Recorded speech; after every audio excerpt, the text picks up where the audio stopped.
रमजान ईद उद्या साजरा होणार। हा चांद दिसलेला आहे, त्यामुळे उद्या नमाज पठण आणि रमजान ईद साजरा होणार। यामुळे सर्व मुस्लिम बांधव यांच्यामध्ये रमजान ईद साजरा करायचा उत्साह निर्माण झालेला आहे।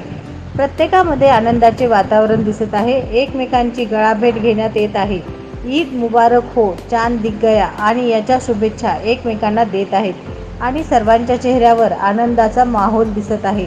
तरी सर्व मुस्लिम बांधवांना रमजान ईद निमित्त हार्दिक शुभेच्छा।